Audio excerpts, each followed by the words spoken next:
కృపాంజలి కార్యక్రమానికి ప్రేమతో మనం ఆహ్వానిస్తున్నాం. జీవిత పాఠశాల అనే ఈ అంశంలో మనం భక్తుడైన యోసేపు గారి జీవితాన్ని అధ్యయనం చేస్తున్నాం.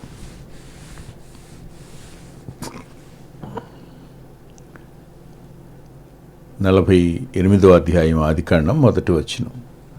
ఈ సంగతులైన తరువాత చిన్న ప్రార్థన చేసుకుందాం. ప్రేమగల తండ్రి, పరిశుద్ధుడు అయిన గొప్ప దేవ, చాలినంతటి మీ సహాయం మాకు అందచేసి మరోమారు మా ప్రియులతో కలిసేటువంటి కృప మీరు ఇచ్చినందుకే కృతజ్ఞత చెల్లిస్తున్నాం. ఎంతెంత దూరాల్లో ఉన్నా మీ రక్త సంబంధం వల్ల ఒకే కుటుంబానికి చెందిన పిల్లలంగా, వాక్యంలో ఆశ ఆసక్తి కలిగిన వారుగా, మీ లేఖనం కోసం ఎదురు చూస్తున్న నీ పిల్లల్ని నిరాశపరచక చాలినంతటి మీ సహాయం ఇచ్చి బలపరచండి. మేము నేర్చుకోవాల్సిన పాఠాలు మీరు మాకు నేర్పించండి. బలపరిచి మీ నామానికి మహిమ కలుగు చేసుకోండి. విడువనని చెప్పిన దేవుడు నీవు, ఎడబాయనన్న వాడివి. తోడుగా ఉండి మమ్మల్ని బలపరిచి ముందున్న సమయం మాకు ఆత్మ సంబంధమైన సమయంగా చేయండి. యేసుక్రీస్తు ప్రభు వారి పేరిట ప్రార్థిస్తున్నాం తండ్రి, ఆమేన్.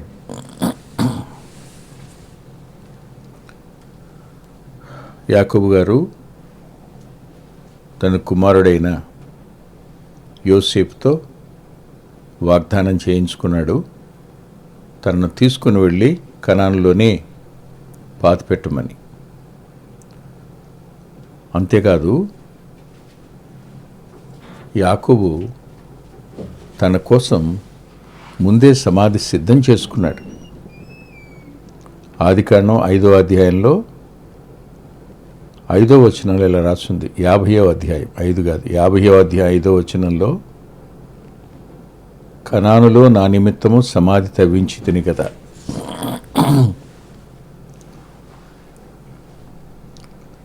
యాకోబు తన మరణానికి తన సమాధి కొరకైన స్థలాన్ని అతడు సిద్ధపరచుకున్నాడు, తవ్వించుకున్నాడు అని యోసేపు గారు ఫరోతో చెప్తారు. మరణం కోసం ఎదురు చూసే భక్తుల జీవితాలు భూమి మీద మాదిరికరమైనవిగా ఉంటాయి. చావైతే లాభం, బ్రతకడం అయితే ప్రభు కోసమే అన్న అట్టి లక్ష్యం కలిగిన భక్తులు భూమి మీద ప్రభు కోసం జీవిస్తారు. వారు నమ్మకంగా తమ వంతు జీవిస్తారు. శ్రమ వస్తుంది, బాధలు వస్తాయి, ఇబ్బందులు వస్తాయి. తప్పకుండా కొనకు దినాన ప్రభు యొక్క ప్రణాళిక అర్థమవుతుంది. ఆయన్ని స్తుతించకుండా ఉండలేరు, ఆరాధించకుండా ఉండలేరు. వాగ్దానం చేయించుకున్న తరువాత ఆ టైంలో కూడా అతడు వంగి ప్రభువుకి నమస్కారం చేశాడని ఉంది, అంటే ఆరాధించాడని. ఈ సంగతులు అయిన తరువాత, ఇదిగో నీ తండ్రి కాయిలాగా ఉన్నాడని ఒకడు యోసేపుతో చెప్పాను. ఒకడు అనే మాట సహోదరులకు చెందినట్ట, బయటవారికి చెందినట్ట? సహోదరులే అయ్యుంటే ఖచ్చితంగా యోదానో, బెన్యామీనో, షిమియోనో ఇలాంటి పదాలు ఉండేవి. నేటి దినాలలో ఒక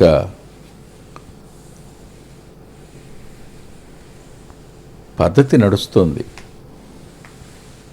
వృద్ధాప్యంలో అమ్మా నాన్న ఉన్నారు, వాళ్ళకి బాలేదని వేరే వారి నుంచి కబురు వస్తుంది.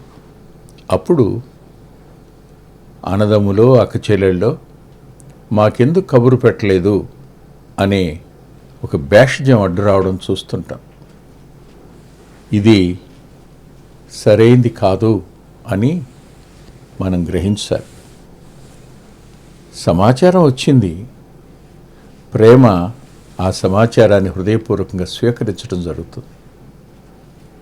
ప్రేమ లేనప్పుడే భేషజాలు అడ్డొస్తాయి. తల్లిదండ్రుల మీద, వృద్ధాప్యంలో ఉన్న తల్లిదండ్రుల మీద సరైన ప్రేమ లేని పిల్లలు ఇలా అన్నదమ్ముల మీదో అక్క చెల్లెండ్ర మీదో కినుక వహించడం, మమ్మల్ని పిలవలేదు కదా అన్న కోపం పెట్టుకోవడం, మాకు చెప్పాలి కదా అనే ఒక మాటను జారడం జరుగుతుంది. ప్రేమ ఉంది, బావులేదు అన్న మాట వినపడితే ఎంతటి స్థానంలో ఉన్నా, ఏ పరిస్థితుల్లో ఉన్నా, వృద్ధాప్యంలో తండ్రి దగ్గరికి వెళ్ళి తండ్రి కనపడ్డం అనేది, అందున కాయిలా పడ్డాడు, కాయిలాగా ఉన్నాడు అన్నమాట. అంటే పడక మీద పడిన రోగగ్రస్తమైన పరిస్థితిలో ఉన్నాడు, ఓల్డేజీ, ఇక మరణానికి వెళ్ళిపోయే మొదటి దినాలవి. అలాంటి సమయంలో ఆ కబురు అందింది యోసేపుకి. కబురు అందగానే యోసేపు బయలుదేరి తన ఇద్దరు కుమారుని తీసుకుని వెళ్ళడానికి సిద్ధపడ్డాడు, వెళుతున్నాడు. మీకు సందేహం రావచ్చు, మరి యోసేపు తన తండ్రిని తన దగ్గర అట్టిపెట్టుకోవచ్చు కదా అని. నాకే వచ్చిన సందేహం, నాకు వచ్చిన ఆలోచన ఇది. ఆలోచించండి. అబ్రహాము, ఇస్సాకు, యాకోబులు, అబ్రహాముతో సమాన వారసులైన వీరు వాగ్దత్త దేశంలో పరవాసులుగా గుడార నివాసం చేశారు. ఐగుప్తు అది పరాయి దేశం. వాగ్దత్త దేశంలోనే గుడార నివాసం చేసిన వారు పరాయి దేశంలో కూడా గుడార నివాసమే కదా వాళ్ళు చేసేది. యోసేపు అంతఃపురంలో ఉన్నాడు, కానీ యాకోబు తన గుడార నివాసాన్ని కొనసాగిస్తాడు. ఈ కారణం చేత యోసేపు తన తండ్రిని తన ఇంటికి తీసుకుని వెళ్ళడానికి అవకాశం లేకపోయి ఉండొచ్చు అనిపించింది నాకు. తన కుమారుడు ప్రధానమంత్రి అయినా అతని జీవిత విధానం, నేను యాత్రికుణ్ణి అనే స్పృహ యాకోబులో ఆఖరి వరకు ఉంది. ఇది ఆశ్చర్యం. అయితే మరో మాట, అతడు మనషేని, ఎఫ్రాయిముని ఇద్దరు కుమారులను వెంట పెట్టుకుని వెళ్ళాడని రాసింది. వృద్ధాప్యంలో మరణానికి వెళుతున్న తల్లిదండ్రులు ఎవరిని చూడాలనుకుంటారు? కన్న పిల్లల్ని చూడాలనుకుంటారు, కన్న పిల్లల యొక్క పిల్లల్ని చూడాలనుకుంటారు. ఇది వారి ఆశ. చాలామంది తామే వెళ్ళి కనపడరు, తమ పిల్లల్ని చూపించను కూడా చూపించరు. ఇది వృద్ధాప్యంలో దుఃఖంతో సమాధికి వెళ్ళే కారణాలు ఇవి. దుఃఖకరమైన ఈ కారణాల గుండా, ఈ పరిస్థితుల గుండా వెళుతున్న అనేక మంది నేటి దినాన కనపడుతుంటారు. బాధ. కానీ యోసేపు తన పిల్లలు తన తండ్రిని చూడాలనే ఒక తపన, తన తండ్రికి పిల్లల్ని చూపించాలి అనే ఒక ఆశ యోసేపులో ఉన్నాయి. ఎవరో కబురు పెడితే వెళ్ళడం ఏంటి అనే భేషజం లేదు, ఇగో లేదు యోసేపుకి. వృద్ధాప్యంలో తండ్రి తను చూడాలనుకుంటాడు. నేను తండ్రిని చూడాలి, నా తండ్రి నా పిల్లల్ని చూడాలనుకుంటాడు, నా పిల్లలు కూడా నా తండ్రిని చూడాలి. ఇలాంటి కుటుంబ సంబంధమైన ఆప్యాయత, అనురాగాలు కలిగిన అత్యున్నతమైన మానవత్వం యోసేపులో కనిపిస్తుంటుంది. పెద్దలు ఇలా అంటారు, ఏమోనండి, చిన్నప్పుడు ఎప్పుడో చూశాను నా మనవణ్ణి, ఇప్పుడు వాడు ఎంత అయ్యాడో తెలీదు. అంటే పెద్దలకు దూరంగా పెంచేటువంటి పిల్లలు, పెరిగే పిల్లలు, వాళ్ళ తాతను గురించిన స్పృహ వాళ్ళ మనసులోంచి వెళ్ళిపోతుంది.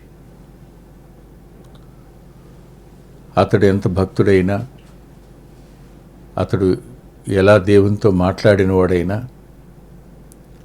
దేవుని సన్నిధిలో పెనుగులాడిన వాడైనా, దేవుని చేత ఆశీర్వదించబడిన వాడైనా, అతని ఆశీర్వాదంలో వచ్చిన పాలే తరాల వెంట వస్తుంది అనే స్పృహ లేనటువంటి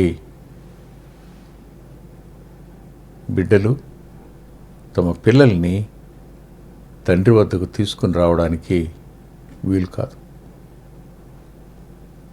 యోసేపు మనష్షేని ఎఫ్రాయిమును వెంట పెట్టుకుని యాకోబు గారి దగ్గరికి వచ్చాడు. అప్పుడు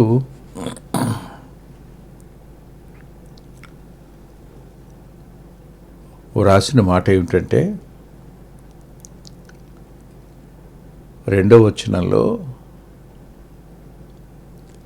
అంతట ఇశ్రాయేలు బలము తెచ్చుకొని తన మంచం మీద కూర్చుండాను. వచ్చేది కొడుకే, కానీ బలము తెచ్చుకొని మంచం మీద కూర్చుండెను అన్నమాట. ఎందుకో కాస్త మనసు బాధ చేత మూలిగింది, దుఃఖం అనిపించింది.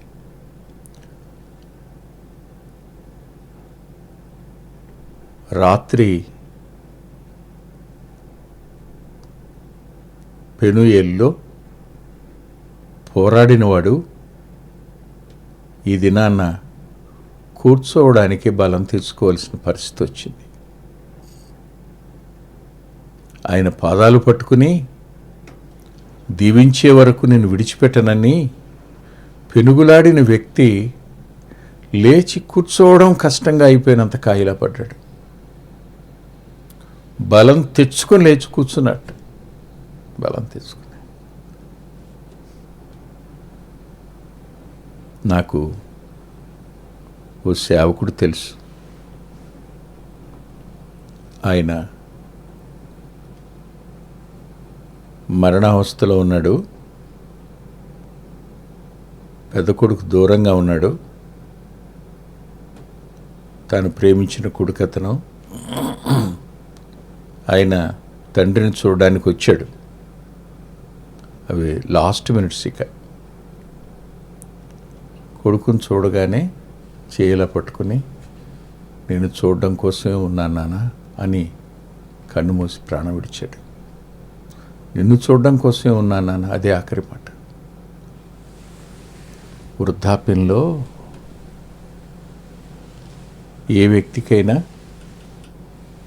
భౌతికంగా అనురాగం చూసి అంతరంగంలో తృప్తి చెందాలి అనే ఆశ, ఆకాంక్ష ఉంటాయి. అవి యాకోబు గారిలో కూడా ఉన్నాయి. ఆయన బలం తెచ్చుకుని లేచి కూర్చున్నవాడు యోసేపును చూచి అన్నాడు, కనాను దేశమందరి లూజులో సర్వశక్తిగల దేవుడు నాకు కనబడి నన్ను ఆశీర్వదించి, ఇదిగో నీకు సంతానాభివృద్ధి పొందించి నిన్ను విస్తరింపచేసి నీవు జనముల సమూహముగనట్లు చేసి నీ తరువాత నీ సంతానమునకు ఈ దేశమును నిత్య స్వాస్థ్యముగా ఇచ్చునని సెలవిచ్చాను. ఆ మాట ఏం జ్ఞాపకం చేసుకున్నాడు? ప్రభువు మొట్టమొదటి తన కలుసుకున్న దినాన్ని గుర్తుపెట్టుకున్నాడు. ప్రభుతో తాను, ప్రభు తనతో ఆ రోజు జరిగిన సంభాషణ. బేతేలు యొక్క మొదటి పేరు లూజు. ఆ సంఘటన జ్ఞాపకం పెట్టుకునే ఉన్నాడు. జీవితంలో ప్రభువుని కలుసుకున్న మొదటి రోజు అత్యంత ప్రశస్తమైంది. ఆ దినాన్ని ఎప్పుడూ మర్చిపోకూడదు. నాకు బాగా జ్ఞాపకం. రక్షించబడిన దినాన్ని నేను ఎప్పుడూ మర్చిపోను అన్నాడు ఒక దైవ సేవకుడు. మరో శ్రేష్టమైన దైవ సేవకుడు అన్నాడు, ఇప్పటికీ ఆ రోజు నా మనసులో స్వచ్ఛంగా తాజాగా ఉంది అన్నాడు.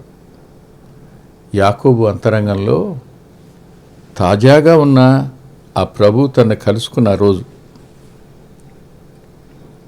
ఆకాశానికి భూమికి వేయబడిన నిచ్చెన కనిపించిన రోజు, దానిని యోసేపునకు చెప్పుంటాడు. మళ్ళీ ఇప్పుడు జ్ఞాపకం చేస్తున్నాడు.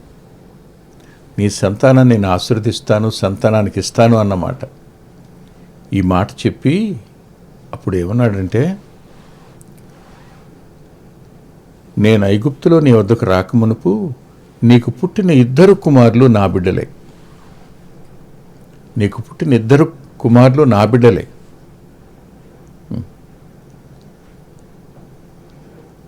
మనుమలకు కుమారుల స్థానాన్ని ఇస్తున్నటువంటి యాకోబు గారు,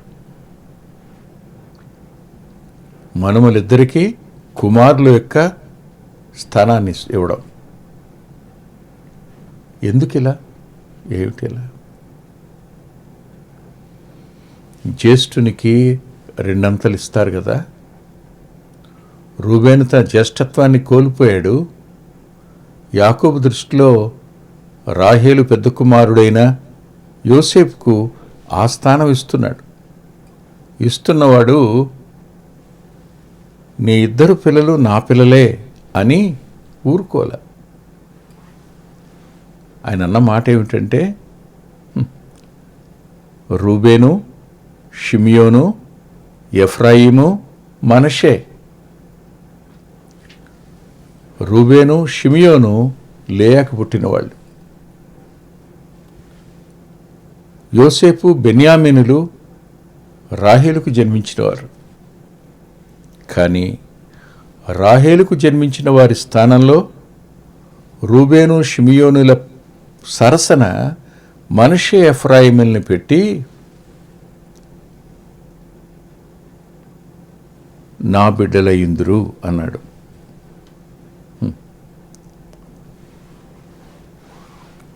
అటు తరువాత వాళ్ళ తల్లి యొక్క మరణాన్ని జ్ఞాపకం చేసుకున్నాడు.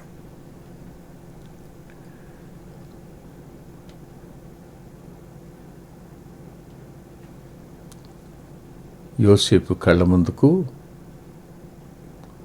బాల్యంలో జరిగిన సంఘటనను గుర్తు చేశాడు. చూడని సంఘటన, యోసేపు చూడని సంఘటన, యాకోబు జీవితంలో జరిగిన సంఘటన బేతేలైతే, యోసేపు చూసిన సంఘటన, యోసేపుకు యాకోబుకు దుఃఖం కలిగించిన సంఘటన బెత్లెహేములోది, ఎఫ్రాతాలో. అక్కడ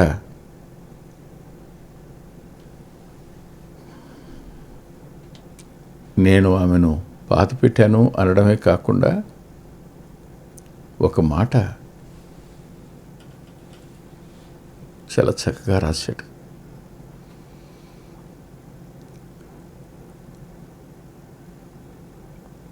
రాహేలు కనాను దేశములో నా ఎదుట మృతి పొందెను. నా ఎదుట మృతి పొందెను. ఈ మాట ప్రభు దర్శించిన దినాన్ని మర్చిపోలేదు. రాహేలు మరణ దినాన్ని మర్చిపోలేదు. ఈ రెండింటినీ యోసేపుకు జ్ఞాపకం చేసినవాడు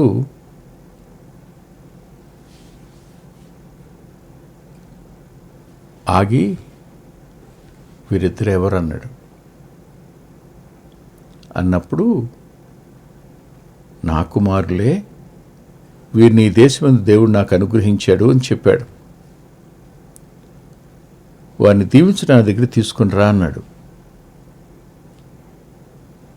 అప్పటికే కనులు మందంగా ఉన్న వృద్ధాప్యం వల్ల చూడలేకపోయాడు. అతడు వారిని ముద్దు పెట్టుకుని కౌగిలించుకున్నాడు. కౌగిలించుకున్న తరువాత ఇన్ని సంవత్సరాల తన దుఃఖాన్ని యోసేపు ముందు ఉంచాడు. 1 బేతేలో జరిగిన సంఘటన, 2 బెత్లెహేము ఎఫ్రాతాలో జరిగిన సంఘటన, 3వది తాను అనుభవించిన దుఃఖం. నీ ముఖమును చూచేదనని నేను అనుకోనలేదు, కానీ నీ సంతానమును దేవుడు నాకు కనపరుచున్నాడు అన్నాడు. నీ ముఖమే చూస్తాననే ఆశ నాకు లేదు, కానీ నిన్ను చూడగలిగాను. నిన్నే కాదు, నీకు ఇచ్చిన పిల్లల్ని కూడా చూడగలిగాను అన్నప్పుడు యోసేపు అంతరంగం ఏమైపు ఉంటుందో మీరు చెప్తారా? అదే సర్వశక్తుడైన దేవుడు తన వెంటున్నాడు. అదే తండ్రి ఆశీర్వాదం, నీతిమంతుల సంతానపక్షంగా దేవుడు ఉంటాడన్న వాగ్దానం ఆనాడు నెరవేర్చబడింది, ఈనాడు నెరవేర్చబడుతుంది. వారిద్దరినీ చూసి ఈ మాటలు పలికి వారిని దగ్గరకు తీసుకుని ముద్దు పెట్టుకున్నాడు. వృద్ధాప్యంలో పిల్లల మీద మమకారం ఉంటుంది వృద్ధులకి, కానీ ఆ మమకారాన్ని వారిని కౌగిలించుకోవడం, వారిని ముద్దు పెట్టుకోవడం ద్వారా వారు తీర్చుకుంటారు. సరిగ్గా ఈ మాటలు చెప్పాక యోసేపు చేసిన పని నన్ను ఆశ్చర్యానికి గురి చేసింది. ఏం చేశాడో చూడండి. యోసేపు అతని మోకాళ్ళ మధ్య నుండి వారిని తీసుకొని అతనికి సాష్టాంగ నమస్కారం చేశాను. దేవుని ప్రత్యక్షత, 2 అమ్మ మరణం, 3 దేవునిలో ఇక ఆశలు లేవు భవిష్యత్తులో అనుకున్నప్పుడు దేవునిలో కనిపించిన ఆశ తీరా తననే కాదు తన పిల్లల్ని కూడా చూసిన ఆ తండ్రి ముఖాన్ని చూసి అతను సాష్టాంగపడ్డాడని రాశాడు. తాను ప్రధానమంత్రిని, ఐగుప్తుకు ఆహారం పెడుతున్నాను, నా తండ్రి ఇంటికి భోజనం పెడుతున్నాను, సమస్త ప్రజలకు నేనే ఆకలి తీరుస్తున్నాను, అది కాదు. అవసరమైంది నా తండ్రి తను, నేను ఆయన గర్భాన పుట్టినవాడిని. ఈ సమయంలో నా తండ్రిని నేను గౌరవించాలి. ఆ ప్రత్యక్షత ముందు అతడు సాష్టాంగపడ్డాడు. ఆ జ్ఞాపకాలకు ముందు అతను సాష్టాంగపడ్డాడు. తల్లి లేదు జీవితంలో, ఇక తండ్రి కూడా ఉండడం. ఈ సందర్భంలో యోసేపు సాష్టాంగపడ్డం మనకు కనపడుతుంది. ఒక క్షణం ఆలోచిద్దాం. ప్రభు భూమి మీదకి రక్తమాంసాల్లో పాలువాడై వచ్చాడు. తల్లి ప్రేమను, తండ్రి ప్రేమను మనకి ఇవ్వడం కోసం ఆయన భూమి మీద 33.5 సంవత్సరాలు జీవించి అందరి కోసం తన ప్రాణాన్ని బలిగా పెట్టి చనిపోయి సమాధి చేయబడి 3వ దినాన్ని తిరిగి లేచి ఇప్పటికీ ఉన్నాడు. మనం ఆయనను గౌరవించడం అన్నప్పుడు తల్లిదండ్రుల్ని సన్మానించడం ద్వారా గౌరవించడం అనేది సాధ్యమవుతుంది. ఇది మనకు దూరం అవ్వకుండా ఉండునుగాక. ప్రార్థన చేసుకుందాం. ప్రేమగల తండ్రి, పరిశుద్ధుడు అయిన గొప్ప దేవా, చాలినంతటి నీ కృపకు మరోసారి మా సమయాన్ని అప్పగించుకోగా కనికరం చూపారు. కృతజ్ఞత చెల్లిస్తున్నాం. ఏమిచ్చినా నీ రుణాన్ని తీర్చుకోలేం. ప్రభువా, భూమి మీద మా తల్లిదండ్రుల విషయంలో మేము వారికి సరైన గౌరవాన్ని ఇవ్వలేకపోయినాం, వారికి ఇవ్వాల్సినంత ప్రాధాన్యత కూడా ఇవ్వలేకపోయినాం. మమ్మల్ని బట్టి మా తల్లిదండ్రులు దుఃఖపడ్డారు. ఈ విషయమై క్షమించమని మీ పాదాల దగ్గర ఒప్పుకుంటూ యోసేపు వంటి మనసు తరాల వెంట ప్రజలకిమ్మని యేసుక్రీస్తు ప్రభువారి పేరిట ప్రార్థిస్తున్నాం తండ్రి. ఆమేన్. ప్రభు చిత్తమైతే వచ్చే వారం కలుసుకుందాం.